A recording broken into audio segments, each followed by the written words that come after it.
Hello everyone, I'm Mikko and I love gaming. And this, well, I'll let the narration talk for me. Ruin has come to our family. You remember our venerable house? Opulent and imperial, gazing proudly from its stoic perch above the moor. I lived all my years in that ancient, rumor-shadowed manor, fattened by decadence and luxury. And yet I began to tire of conventional extravagance. Singular, unsettling tales suggested the mansion itself was a gateway to some fabulous and unnameable power. With relic and ritual, I bent every effort towards the excavation and recovery of those long-buried secrets, exhausting what remained of our family fortune on swarthy workmen and sturdy shovels. At last, in the salt-soaked crags beneath the lowest foundations, we unearthed that damnable portal of antediluvian evil.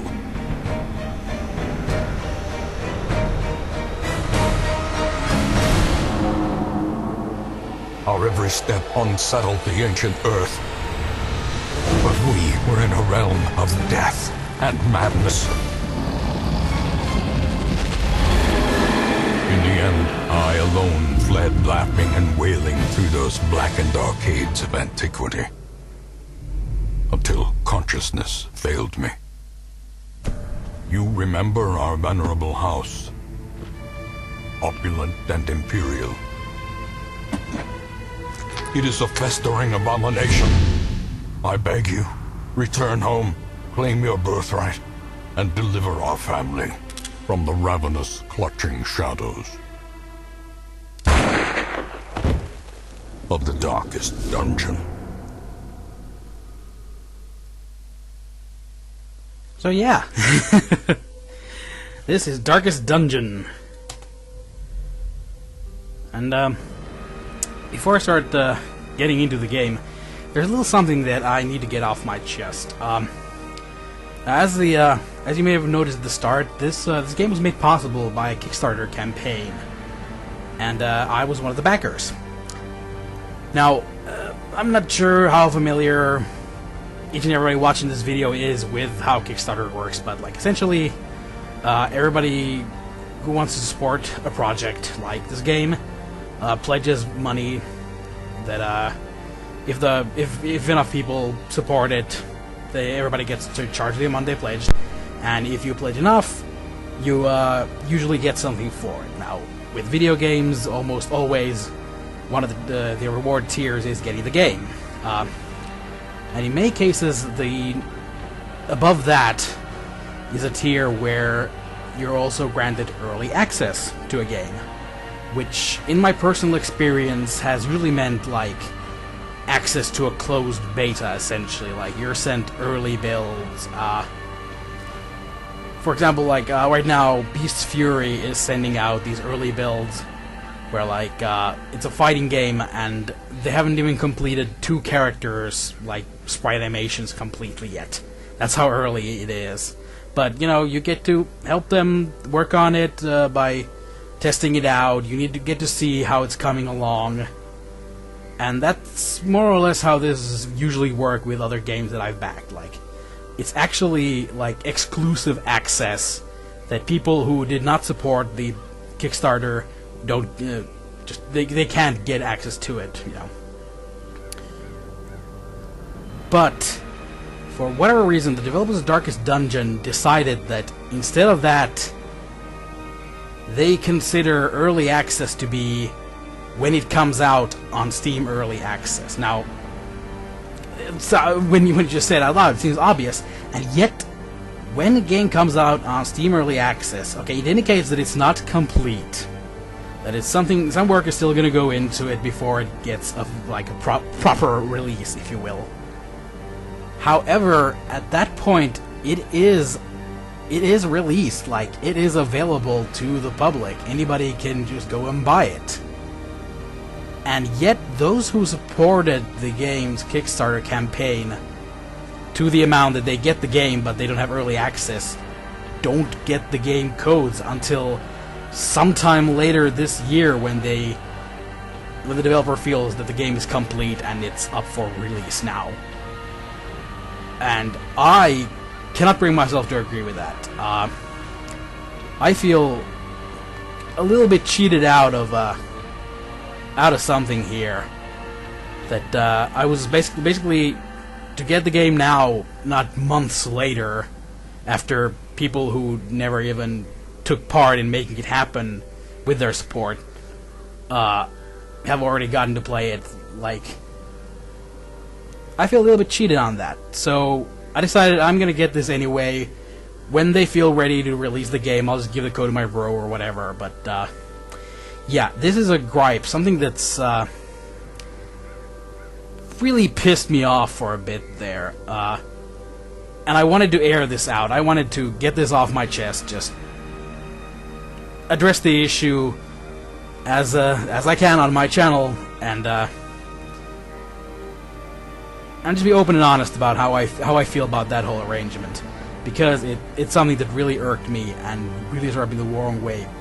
But with that said, I don't want to hold that against the game. Like, I don't agree with the developers on this thing, but the reason why I supported the campaign is because the game looks really freaking cool. I thought this sounded like a really great game that I wanted to happen, and it did. So, not like I regret helping them make it happen by backing them up with my, my little amount, but don't agree really how they handled the early access thing here. But I've now said that, I will now set it aside, I will play the game, and I will judge it based on what it is, not, what I think about the opinions of people who made it. Hopefully, the mouse looks kind of flickery to me. Hopefully it'll be captured okay, because I need to use it to play the game. Let's just create a new save here, because I did give it a little test run. MLG. Not Major League Gaming, but MikkoLovesGaming. You can see in the channel name you're on right now.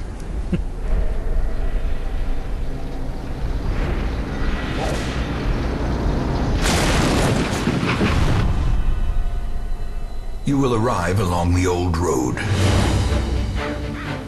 It winds with a troubling, serpent-like suggestion through the corrupted countryside, leading only, I fear, to ever more tenebrous places. There is a sickness in the ancient pitted cobbles of the old road, and on its writhing path you will face viciousness, violence, and perhaps other damnably transcendent terrors.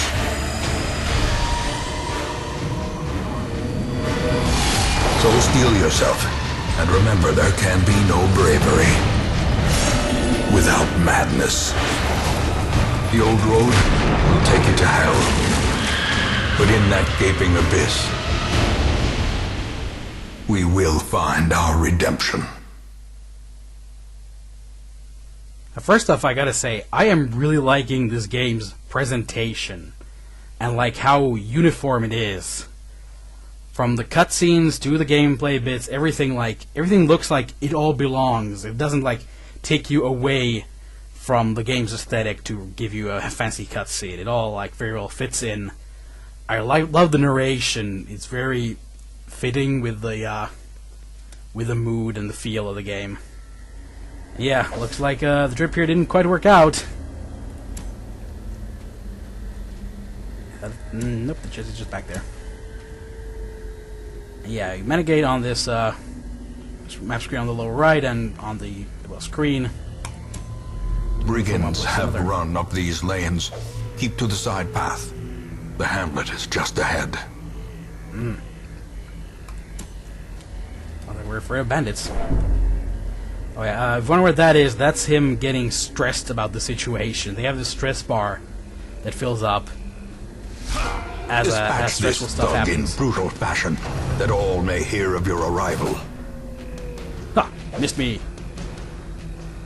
Yeah, it's giving me all the tutorial text, even though I've seen it once already, but it's fine.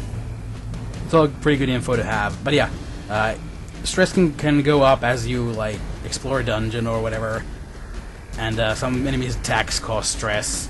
And when it fills up all the way, either your character, like, hits major negative mood swings, which can cause really bad stuff to happen, or they get, like, a heroic surge of, like, damn it, I will not take this lying down, and that will help everybody, so... It can be a bit 50-50, but it's risky, so... Generally speaking, avoid that. As I look over his, Deatmoss. Moves, like, you can see there are, like, these sort of creamy white dots under it. That indicates, like, where the character needs to be positioned in your group to be able to use these moves. So, like, he can't use Open Vein from the last spot in the group. And the red dots indicate, like, where the attack connects. Like, he can't use Open Vein against the third guy in the enemy group. That was good with the big attacks. Make him bleed. And then smite him. Press this advantage. Give them no quarter. Yes, no quarter given. Man, he had 1,000 gold. That was a rich bandit.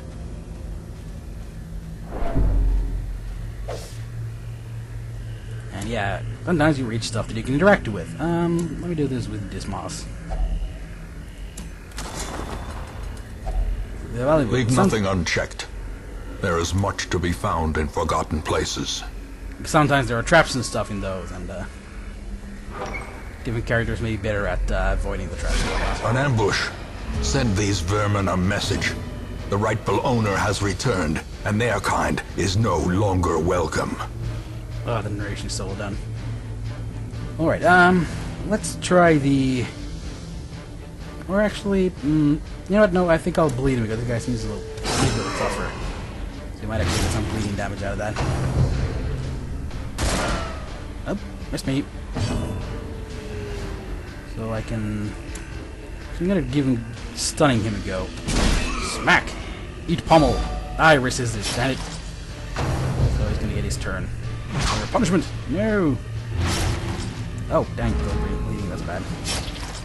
That's gonna be damage over time. Okay, so this time I'm gonna try the grape shot to miss everybody.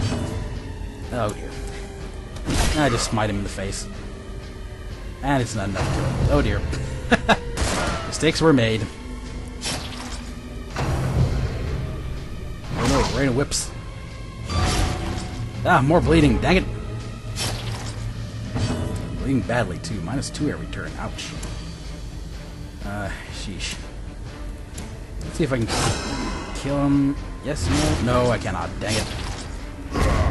Ah, but he bleeded out. Perhaps the turning point. Oh, dang there. But now he is in perfect range for my smiting. I think I could have smitten him from second row too, but I wanted to take it out in turn.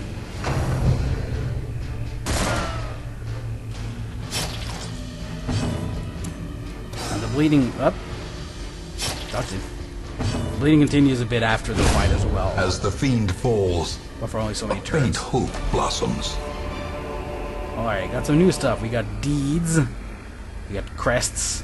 I believe I need both of those to improve buildings once we reach the hamlet. So what do we have here? Check it out. Uh-oh, trapped. Oh, dang it. Poisoned. Luckily the quest is complete, so I can just click here to exit.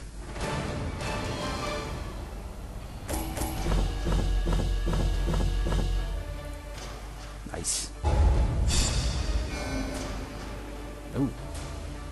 I am not sure what these exactly do. Let's see. Level up sorts. Intense craving for alcohol. Oh, that's not a good thing to get. But ooh, plus on range damage. That's very nice actually. How about you? You get hard skinned, plus 5 protection. Nice properties. I'll get into properties in a sec. As it loads the town. Welcome home, such as it is. This squalid hamlet, these corrupted lands, they are yours now, and you are bound to them. Well, thank you. Okay, so basically, caretaker goals are here. Oh. You're in no shape for what? You're doing fine. Don't be a whiner, Reynold.